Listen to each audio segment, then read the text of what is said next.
লোকসভার বিরোধী দলনেতা রাহুল গান্ধীকে আগামী দিনে দেশের প্রধানমন্ত্রী হিসেবে দেখার কামনায় এক ব্যতিক্রমী ও কঠিন সংকল্প নিলেন হুগলির একনিষ্ঠ কংগ্রেস কর্মী। হুগলি জেলার পান্ডুয়া ব্লকের অন্তর্গত ইটাচোনা খন্ডন গ্রাম পঞ্চায়েতের ইটাচোনা গ্রামের বাসিন্দা দেবাশিস সিং অসমের বিখ্যাত শক্তিপীঠ কামাখ্যা মন্দিরের উদ্দেশ্যে পায়ে হেঁটে যাত্রা শুরু করেছেন। রবিবার সকালে তার এই দুর্গম পদযাত্রার সূচনাকে ঘিরে স্থানীয় এলাকায় ব্যাপক চাঞ্চল্য ও কৌতূহলের সৃষ্টি হয়েছে। জানা গেছে, রবিবার সকালে মূল যাত্রা শুরুর আগে দেবাশিস বাবু প্রথমে ত্রিবেণী ঘাটে পৌঁছান। সেখানে পবিত্র গঙ্গা স্নান সেরে ধর্মীয় রীতি মেনে পুজো দিয়ে তিনি তার এই দীর্ঘ ও কঠিন পদযাত্রার সংকল্প নেন। পেশায় সাধারণ এই কংগ্রেস কর্মীর এমন অভিনব ও সাহসিক উদ্যোগ নজর কেড়েছে সকলের। যাত্রার উদ্দেশ্যে রওনা হওয়ার আগে দেবাশিস সংবাদ মাধ্যমকে জানান, রাহুল গান্ধী যেভাবে নিরলসভাবে দেশের সাধারণ মানুষের অধিকার ও ন্যায়ের জন্য লড়াই করে যাচ্ছেন, তাদের তিনি দেশের আগামী দিনের যোগ্যতম প্রধানমন্ত্রী। তার এই মনস্কামনা যাতে পূর্ণ হয় সেই প্রার্থনা মায়ের চরণে জানাতে তিনি পায়ে হেঁটে অসমের কামাখ্যা মন্দিরে যাচ্ছেন। এই দীর্ঘ যাত্রা পথে তিনি কেবল নিজের মনস্কামনা পূরণের প্রার্থনাই করবেন না, বরং সাধারণ মানুষের মাঝে রাহুল গান্ধীর জনকল্যাণমূলক বার্তাও পৌঁছে দেবেন বলে জানিয়েছেন। তীব্র গরম ও প্রতিকূল আবহাওয়াকে উপেক্ষা করে দলের প্রতি এমন নিষ্ঠা ও সাহসিকতাকে সাধুবাদ জানিয়েছেন স্থানীয় কংগ্রেস নেতৃত্ব ও কর্মীরা। এই পদযাত্রা আগামী দিনে এলাকায় রাজনৈতিক কর্মী ও সমর্থকদের মধ্যে নতুন উদ্দীপনা যোগাবে বলে মনে করছে ওয়াকিবহাল মন।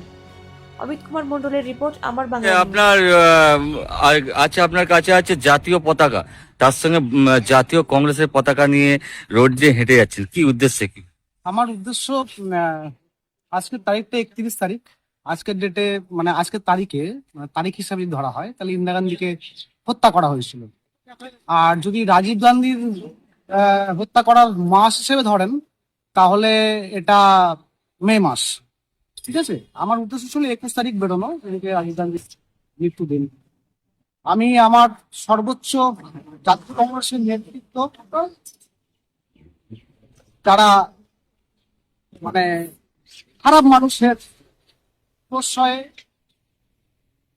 মানে দেশের যারা ক্ষতিগ্রস্ত মানুষ, তারা যেমন আমাদের কংগ্রেসের নেতাদেরকে হত্যা করেছে, পরোক্ষভাবে বর্তমান যারা শাসক রাজনৈতিক দল তারা যে কি বলবো মানে যে কর্মকাণ্ড করছে সেটা দেশবাসীর জন্য মোটেও সুটেবল।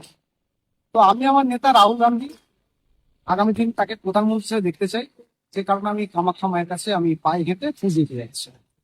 কোথা থেকে যাচ্ছে? আমি ত্রিবেণী সপ্তর্ষি গঙ্গার ঘাট, যেখানে 7 মুনি ঋষি সাধনা করেছিলেন এবং তৈলঙ্গ সাহেব ধ্যান করেছিলেন, কুম্ভ মেলা হয়। আমি একটা পবিত্র স্থান থেকে আমি মা কামাখ্যার উদ্দেশ্যে যাচ্ছি। আমার নেতা যাতে রাহুল গান্ধী আগামী দিন প্রধানমন্ত্রী হয়। প্রচন্ড তাপদ্র, তার মাঝেও মাঝে মাঝে বৃষ্টি দেখা যাচ্ছে। এই কঠিন লড়াই আর এই কঠিন পথ, কতটা আপনার? হ্যাঁ, খুবই সত্য কথা, কারণ আমি এতটা পথ অতিক্রম করে আসলাম। ভয়ঙ্কর কষ্ট আমি কখনো পাইনি।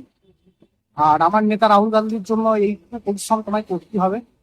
যত কষ্টই হোক আমি মা কামাখ্যার কাছে পৌঁছাবো। আমি আমার নেতা রাহুল গান্ধীর জন্য প্রার্থনা করবো। কোথায় খাবো কোথায় শোবো সেটা ঈশ্বর জানে। আর আশা করি আমার নেতা রাহুল গান্ধী এই ব্যাপারে হেল্প করবেন, এবং কংগ্রেসের যারা আমাদের সৈনিক আছেন তারা এই বিষয়টা নিয়ে আশা করি বিশেষ কিছু উদ্যোগ নেবে, জাতীয় কংগ্রেস যাতে শক্তিশালী হয়। এটা একটা বড় বিষয়। এটা কি আপনাদের প্রদেশ নেতৃত্ব বা জেলা নেতৃত্ব কাছে খবর আছে আপনি যাচ্ছেন? হ্যাঁ, সমস্ত মানে আমাদের যারা কংগ্রেসী মানুষজন আছেন, যারা পদাধিকারী আছেন, বা আমি নিজেও ভাইস প্রেসিডেন্ট, আমার নাম দেবাশিস সিং, সমস্ত ইনফরমেশন দেওয়া আছে। এবার সবাইকার পক্ষে তো এসে পৌঁছানো সম্ভব হয়নি। প্রোগ্রামটা সকাল 9টার সময় ছিল, সবাই এসে পৌঁছতে পারেনি, কিন্তু অনেকে এসেছিল। আর সারা রাস্তায় যে ভালোবাসা আমি পাচ্ছি, এই দেখুন না, জল, কেউ গ্লুকন্ডি, কেউ বাড়িতে ডাকছে শরবত খাওয়ার জন্য, রাস্তায় দাঁড়িয়ে অনেকে দেখছি বাইকে করে এসে পেছনে ভাই একটা বিস্কুট খাও, কেক খাও। এই যে ব্যাপারটা, এটা আমি রাস্তায় না বেরোলে মানে কংগ্রেসকে মানুষ এত ভালোবাসে, হয়তো ভোটে আমরা জিততে পারি না, সেটা অন্য কারণ। ভারতবর্ষ গণতান্ত্রিক দেশ, এখানে সব দল রাজনীতি করবে এবং সবাইকার অধিকার সেটা আছে। আর মানুষ ঠিক করবে কারা আসবে কারা আসবে না, সেটা আমি বিতর্কে যাচ্ছি না। বাট কংগ্রেসের প্রতি মানুষের একটা সব কর্নার আছে, গভীর ভালোবাসা আছে, সেটা আমি দারুণ ভাবে উপলব্ধি করছি। কি নাম, কি পোস্টে আছেন আপনি? হ্যাঁ, কি নাম আপনার? আমার নাম দেবাশিস সিং। আপনার বাড়ি কোথায়? আমার বাড়ি হচ্ছে খন্ডান, ইটাচোনা, পান্ডা ব্লক, পান্ডব বিধানসভা, হুগলি জেলা।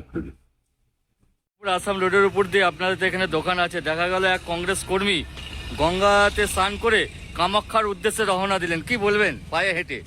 এটাই তো গণতন্ত্র, খুব ভালো লাগলো দেখে যে উনি যাচ্ছেন বিজেপি পশ্চিমবঙ্গে, আসামেও যাবে বিজেপি সরকার, তারপরেও উনি অত সাহস নিয়ে যাচ্ছে। এটাই আমাদের গণতন্ত্রের জিত, আর খুব ভালো লাগলো। ওনাকে শুভেচ্ছা রইল, ভালোভাবে উনি যেন যেতে পারেন। কি নাম দাদা? বিপুল পাল।